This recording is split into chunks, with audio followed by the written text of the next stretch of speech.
পার্বত্য অঞ্চলে আমাদের আমাদের ভূখণ্ডকে নিয়ে ষড়যন্ত্র চলতেছে। তারা সেখানে স্বাধীনতা যাচ্ছে, তারা সেখানে স্বতন্ত্রভাবে আইন চাচ্ছে। এটা কিসের আলামত? আমি বাংলাদেশের অন্তর্বর্তীকালীন সরকারকে বলবো, আপনি পার্বত্য অঞ্চলের দিকে খেয়াল করুন। কারা আমাদের ভূখণ্ড নষ্ট করার জন্য, ভূখণ্ডকে আলাদা করার জন্য চক্রান্ত করতেছে। কঠোর হস্তে দমন করুন। যদি আমাদের প্রয়োজন হয় আমাদেরকে সাথে নেন। যদি আপনি না পারেন, বাংলাদেশের প্রত্যেকটা জনগণ ঐক্যবদ্ধভাবে সমস্ত ষড়যন্ত্রকারীদের ষড়যন্ত্র ভেঙে চুরমার করে দেবে ইনশাআল্লাহ। ওলামা মাশায়েখ আইম্মা পরিষদ কর্তৃক আয়োজিত আজকে শানের সালার সম্মেলনের সেরে তাজ শ্রদ্ধাভাজন ওলামায়ে কেরাম, সর্বস্তরের নবী প্রেমিক ভাইয়েরা, আমার বিশ্বাস জনাব মুহাম্মদ রাসূলুল্লাহ সাল্লাল্লাহু আলাইহি ওয়াসাল্লামের শান মান সম্পর্কে আমাদের দেশের অনেক মানুষই ওয়াকিফাল নয়। এটা আমার বিশ্বাস, আমার ভুলও হতে পারে। জনাব মুহাম্মদ রাসূলুল্লাহ সাল্লাল্লাহু আলাইহি ওয়াসাল্লাম দুনিয়াতে কেন এসেছেন এই বিষয়ে আমরা অনেকেই জানি না। আমরা অনেকেই মনে করি জনাব মুহাম্মদ রাসূলুল্লাহ সাল্লাল্লাহু আলাইহি ওয়াসাল্লাম দুনিয়াতে এসেছেন শুধু আখিরাতের কথা বলার জন্য, দুনিয়ার সমস্যার সমাধানের জন্য আমার নবী দুনিয়াতে আসেনি নাই। এর জন্য দেখবেন দুনিয়ার কোনো সমস্যা সমাধানের জন্য আমরা Karl Marx, Mao Zedong, Abraham Lincoln, Socrates, Plato, Aristotle, Montesquieu, Rousseau, Locke, এই সমস্ত লোকদের কাছে দুনিয়ার সমস্যা সমাধান খোঁজ করি। সমাজের এই সমস্যা সমাধান কে দিবে? সোশ্যালিজম দিবে, কমিউনিজম দিবে। আজকে অর্থনৈতিক সমস্যার সমাধান কে দিবে? বলছে ডেমোক্রেসি দিবে। আজকে মানুষের বৈষম্য দূর কে করবে? বলছে কমিউনিজম করবে। ইসলামিজম যে সব কিছুর সমস্যার সমাধান, এটা আমরা অনেকেই জানি না। আমি মনে করি মূল সমস্যাটাই এখানে। জনাব মুহাম্মদ রাসূলুল্লাহ সাল্লাল্লাহু আলাইহি ওয়াসাল্লাম তিনি বললেন, আমি অচিরেই এমন এক সমাজ উপহার দেব, মদিনার থেকে হাজরামাউত পর্যন্ত, মক্কা পর্যন্ত একটা যুবতী নারী একা একা যাবে, হাঁটবে, ইবতিজিনের শিকার হবে না, ধর্ষিতা হবে না, লুণ্ঠিত হবে না। এই এক হাদিসের উপর গবেষণা করলে দেখবেন জনাব মুহাম্মদ রাসূলুল্লাহ সাল্লাল্লাহু আলাইহি ওয়াসাল্লামের কাজটা কি ছিল, সমাজ বিপ্লব কিভাবে করেছেন। নবী আলাইহিস সালাতু ওয়াস সালাম যে যুগে এসেছেন সেই যুগটার নাম হলো আইয়ামে জাহিলিয়াত। যে জাহিলি যুগে এমন কোনো অপকর্ম নাই যে অপকর্ম হয় নাই। ধর্ষণ, ইবতিজিং, খুন, মানুষের সাথে খারাপ আচরণ, চুরি, ডাকাতি, জুলুম, অত্যাচার, অবিচার, মানুষের মধ্যে ভেদাভেদ, গোলামদের কোনো অধিকার ছিল না, যেখানে মহিলাদের কোনো অধিকার ছিল না, শ্রমিকদের অধিকারের প্রশ্নই আসে না। সেই মানুষদেরকে, সেই সমাজটাকে জনাব মুহাম্মদ রাসূলুল্লাহ সাল্লাল্লাহু আলাইহি ওয়াসাল্লাম এমন এক সমাজ হিসাবে গড়ে তুলছেন যে একজন সুশ্রী সুন্দরী মেয়ে একা একা হাঁটবে, কোনো যুবক তার দিকে লোলুপ দৃষ্টিতে তাকাবে না, তাকে এসিড নিক্ষেপ করবে না, তাকে ধর্ষণ করবে না, অত্যাচার করবে না, অবিচার করবে না, লুণ্ঠিত হবে না। মানুষগুলি এত ভালো হয়ে যাবে, মনে হয় যেন চেহারায় মানুষ, কিন্তু তার অন্তরটা ফেরেশতার তুল্য হয়ে যাবে। মরুভূমির মধ্যে এক মহিলা হাঁটতেছিলেন, হঠাৎ পিছনে আওয়াজ পাইতেছেন, ফিরে দেখেন এক পুরুষ। মহিলা ভরকে গেছে, মনে হয় আজকে আমার ইজ্জত আবরার থাকবে না, নষ্ট হয়ে যাবে। পুরুষ বুঝতে পারছে মহিলা ভয় পেয়েছে। অমনি পুরুষ আওয়াজ দিয়ে বলছেন, তোমার কোনো ভয় নাই, আমি একজন মুসলমান। তোমার কোনো ভয় নাই, আমি একজন মুসলমান। মুসলমান মানি সে কোনো অবস্থাতেই কারোর ইজ্জতকে লুণ্ঠন করতে পারে না। মুসলমান মানি কারোর উপরে জুলুম করতে পারে না। মুসলমান মানি সে কোনো অবস্থাতেই ইবতিজিং করতে পারে না। মুসলমান মানি সে কারোর উপরে কোনো অবস্থাতেই অবৈধ হস্তক্ষেপ করতে পারে না। এর নাম মুসলমান। সে মুসলমান বললেন, হে মহিলা তুমি পিছনে থাকো, আমি সামনে যাই, তুমি যেখানে যেতে চাও আমি সেখানে তুমি পৌঁছায় দিয়ে আসবো। এর নাম মুসলমান, এর নাম জনাব মুহাম্মদ রাসূলুল্লাহ সাল্লাল্লাহু আলাইহি ওয়াসাল্লামের সমাজ। আজকে এখানে যারা দাঁড়ানো অবস্থা আছেন, আমার নবীকে মহাব্বত করেন কিন্তু আমার নবীর আদর্শকে পছন্দ করেন না, আমার নবীকে ভালোবাসেন কিন্তু আমার নবীর আইন বাস্তবায়ন হোক এইটা অনেকেই চান না। আমার নবীকে ভালোবাসেন কিন্তু আমার নবীকে নেতা মানতে চান না, আমার নবীকে ভালোবাসেন কিন্তু আমার নবীর আদর্শ বাস্তবায়ন করার জন্য জীবনকে উৎসর্গ করতে চান না। এইটাই হলো সবচেয়ে বড় দুঃখের বিষয়। নবীকে মহাব্বত করেন, তার আদর্শ বাস্তবায়ন কেন করবেন না? প্রিয় ভাইয়েরা আমার, জনাব মুহাম্মদ রাসূলুল্লাহ সাল্লাল্লাহু আলাইহি ওয়াসাল্লাম বিদায় ভাষণে যে বক্তৃতা দিয়েছিলেন, আমি মনে করি এক বক্তৃতা যদি আজকে বাস্তবায়ন হয় বৈষম্য থাকবে না। আমার নবী বলেছিলেন, আজকে কে কালো, কে সুন্দর, কে বংশীয়, কে নরবংশীয়, কে গোলাম আর কে মালিক দেখার কোনো বিষয় নয়। আশরাফুল মাখলুকাত সবাই সমান। আল্লাহু আকবার। আজকে আমরা কি দেখেছি? কমিউনিজমের মধ্যে সাম্যবাদ, কিন্তু সাম্যবাদ তারা সৃষ্টি করতে পারেন নাই। আমেরিকার প্রেসিডেন্ট এবং সেখানের প্রজা একই বিছানায় থাকে না, একই ঘরে বসবাস করে না, কিন্তু জনাব মুহাম্মদ রাসূলুল্লাহ সাল্লাল্লাহু আলাইহি ওয়াসাল্লাম এমন সাম্যতা সৃষ্টি করেছেন যে জনাব মুহাম্মদ রাসূলুল্লাহ সাল্লাল্লাহু আলাইহি ওয়াসাল্লাম তার সাহাবাদের মধ্যে থাকলে মানুষ চিনতেই পারতো না যারা আমার নবীকে চিনতেন না কে নবী আর কে সাহাবী। আপনি চিন্তা করতে পারছেন গোটা দুনিয়ার মধ্যে এই সাম্যতা কেউ সৃষ্টি করতে পারেননি। একই দস্তারখানে নবী এবং তার উম্মতরা খানা খেতেন, একই সাথে চলাফেরা করতেন। খন্দকের ময়দানে আমার নবীর পেটেও পাথর ছিল, সাহাবাদের পেটের মধ্যে পাথর ছিল। আমার নবী ক্ষুধার্ত ছিলেন, তার সাথীরাও ক্ষুধার্ত ছিলেন। আপনারা জানেন খন্দকের ময়দানে সাহাবারা তারা এসাদ হয়েছিলেন, তারা শহীদ হয়েছিলেন, তারা আক্রমণের শিকার হয়েছিলেন। আমার নবী এসির মধ্যে ছিলেন না। আমার নবী আলাইহিস সালাতু ওয়াস সালাম যুদ্ধের ময়দানে নফসে নফিস যুদ্ধ করতে গিয়ে তারও দাম শহীদ হয়েছিল, রক্ত ঝরেছিল।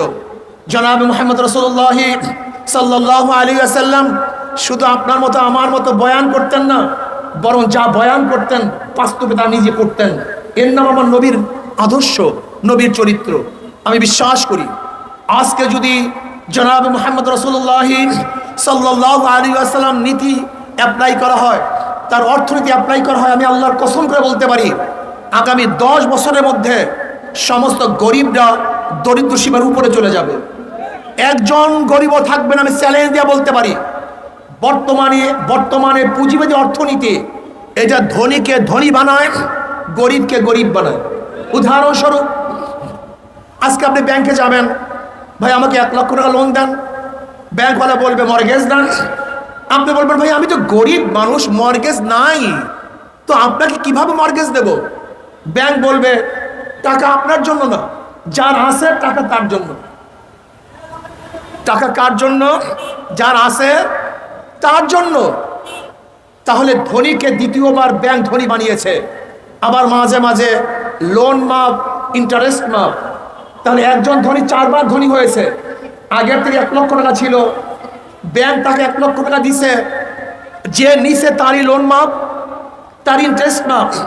তাই ধনী 4 বার ধনী হয়েছে, আর গরিব 5টা লাথি খেয়েছে। আগের থেকে 1 লক্ষ টাকা ছিল না, পেটের মধ্যে 1 লাথি। ব্যাংক থেকে 1 লক্ষ টাকা দেয় নাই, 2 লাথি। তার লোন মাফ হয় নাই, 3 লাথি। তার ইন্টারেস্ট মাফ হয় নাই, 4 লাথি। শুধু কি তাই, যেই বড় লোকের টাকা মাফ করা হয়েছে, বাংলাদেশ ব্যাংকে সেই টাকা থাকলে বাংলাদেশের নাগরিক হিসাবে গরিবেরও সেই অংশী ছিল, কিন্তু বড় লোকদের মাফ করার কারণে তার পেটের মধ্যে আর 1 লাথি, 5 লাথি। তাই গরিব লাথি খায় 5টা, আর বড় লোক ধনী হয় 4 বার। বর্তমান অর্থনীতি ধনীকে ধনী বানায়, গরিবকে গরিব বানায়। আর ইসলামী অর্থনীতি গরিবকে ধনী বানায় আর ধনীদেরকে ভারসাম্য রাখে। বিশ্বাস হয় না?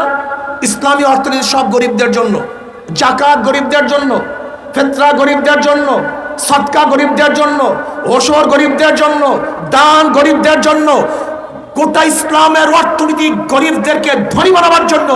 আর কপাল পোড়া মুসলমান সে ইসলামী অর্থনীতি অ্যাপ্লাই করতে চায় না, ইসলামকে পছন্দ করে না, এর জন্য দরিদ্র সীমার নিচেই রয়ে গেছে, দরিদ্র সীমার উপরে উঠতে পারছে না। এই জন্য বলবো আমার গরিব বন্ধুরা, আসুন ইসলামী অর্থনীতি অ্যাপ্লাই করুন, দেখবেন সবাই ধনী হয়ে যাবে। আজকে যাদেরকে আমরা ক্ষমতায় নেই তারা কি করে? আঙ্গুর ফুলে কলা গাছ নয়, বট গাছ হয়। আজকে বাংলাদেশ থেকে 14 লক্ষ কোটি টাকা পাচার করেছে। আজকে বাংলাদেশ ব্যাংক থেকে ওরা লুটপাট করে 98,000 কোটি টাকা ব্যাংক থেকে লুটপাট করেছে। আপনি কি জানেন আজকে এখানে যারা দাঁড়ানো আছেন প্রত্যেকের মাথার উপরে 1.5 লক্ষ টাকা ঋণ। আজকে যে সন্তান জন্মগ্রহণ করবে সেই সন্তান 1.5 লক্ষ টাকা ঋণ নিয়ে দুনিয়ার চেহারা দেখবে, দুনিয়ার মুখ দেখবে। আপনি জানেন 18 লক্ষ কোটি টাকা ঋণ করেছে। আজকে বাংলাদেশের ব্যাংকগুলি সব লুটপাট করে ফেলেছে। আজকে মানুষ হাহাকার করতেছে। আর জনাব মুহাম্মদ রাসূলুল্লাহ সাল্লাল্লাহু আলাইহি ওয়াসাল্লাম এমন অর্থনীতি অ্যাপ্লাই করেছেন, ওমর ইবনে খাত্তাব রাদিয়াল্লাহু তাআলা জমানায় জাকাত নিয়ে ঘুরছে, কিন্তু জাকাত গ্রহণ করবে এরকম কোন মানুষ পাওয়া যায় নাই। সব দরিদ্র সীমার উপরে সব ধনী হয়ে গেছে। ইসলামী অর্থনীতি গরিবদেরকে ধনী বানায়। আসুন আমরা ইসলাম অনুযায়ী অর্থনীতি বাস্তবায়ন করি, তাহলে সবাই ধনী হয়ে যাব। ইসলাম কি? ইসলাম এমন এক সৌন্দর্যতা, ইসলাম এমন এক কানুন, ইসলাম এমন এক নিয়ম, যেই নিয়মের মধ্যে সরকারের দায়িত্বে থাকবে সমস্ত মিসকিনদের দায়িত্ব নেবে সরকার, এতিমদের দায়িত্ব নেবে সরকার, বিধবাদের দায়িত্ব নেবে সরকার। আজকে যেই মেধাবীরা, গরিব, শ্রমিক, তাঁতি, মজদুরদের সন্তানেরা মেধাবী কিন্তু অর্থের কারণে উচ্চ ডিগ্রি অর্জন করতে পারছে না, সরকার তাদেরকে খরচ দিয়ে উচ্চ ডিগ্রি অর্জন করার ব্যবস্থা করে দিবে। ইসলাম যদি ক্ষমতা আসে তাহলে আমার মা বোনেরা ধনী হয়ে যাবে। আমরা অনেকেই মনে করি ইসলাম ক্ষমতা আসলে মহিলাদের অবস্থাটা কি হবে? আপনি কি জানেন জনাব মুহাম্মদ রাসূলুল্লাহ সাল্লাল্লাহু আলাইহি ওয়াসাল্লাম সর্বপ্রথম ব্যবসা শুরু করছেন আম্মাজান খাদিজা কুবরা রাদিয়াল্লাহু তাআলা আনহা অর্থের মাধ্যমে, ব্যবসার মাধ্যমে। কাজে যদি ইসলাম ক্ষমতা আসে আমার মা বোনেরাও ব্যবসা করতে পারবে, তারা ইসলামের নিয়ম অনুযায়ী বড় বড় ধনী হয়ে যাবে। যদি ইসলামী অর্থনীতি অ্যাপ্লাই করি, ইসলামী কানুন অ্যাপ্লাই করি, তাহলে মা বোনেরা ধনী হবে, শ্রমিকরা ধনী হবে, কুলিরা ধনী হবে, মজদুররা ধনী হবে। আমি বিশ্বাস করি ইসলামী অর্থনীতি যদি অ্যাপ্লাই করা হয় তাহলে বাংলাদেশে 53 বছর স্বাধীন হওয়ার পরেও যদি আজকে শ্রমিকরা তাদের অধিকার আদায়ের জন্য রাস্তায় নামে, আজকেও জীবন দেয়, আজকেও এহসাস হয়, তাহলে বাংলাদেশের স্বাধীনতা ব্যর্থ হয়েছে। ইসলামী অর্থনীতি, ইসলামী কানুন অ্যাপ্লাই করলে আমি চ্যালেঞ্জ দিয়ে বলতে পারি একজন শ্রমিকও তাদের অধিকার আদায়ের জন্য রাস্তায় নামতে হবে না, বরং সরকার আগের থেকেই প্রত্যেকটা শ্রমিকের মর্যাদা এবং তাদের অধিকার ফিরিয়ে দিবে, বাস্তবায়ন করবে। এর নাম ইসলাম, এর নাম শানে রিসালাত। ভাইরা, আজকে দেশ নিয়ে ষড়যন্ত্র চলতেছে। জনাব মুহাম্মদ রাসূলুল্লাহ সাল্লাল্লাহু আলাইহি ওয়াসাল্লাম বদরের ময়দানে অংশগ্রহণ করেছেন নতুন ইসলামিক কান্ট্রি করার জন্য নয়, বরং যেই কান্ট্রি আছে সেটাকে হেফাজত করার জন্য।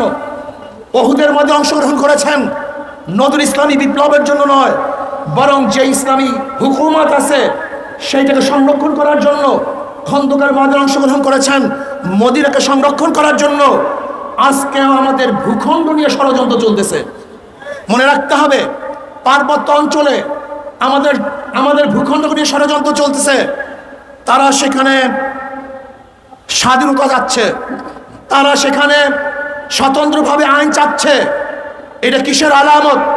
আমি বাংলাদেশের অন্তর্বর্তীকালীন সরকারকে বলবো, আপনি পার্বত্য অঞ্চলের দিকে খেয়াল করুন। কারা আমাদের ভূখণ্ডকে নষ্ট করার জন্য, ভূখণ্ডকে আলাদা করার জন্য চক্রান্ত করতেছে। কঠোর হস্তে দমন করুন।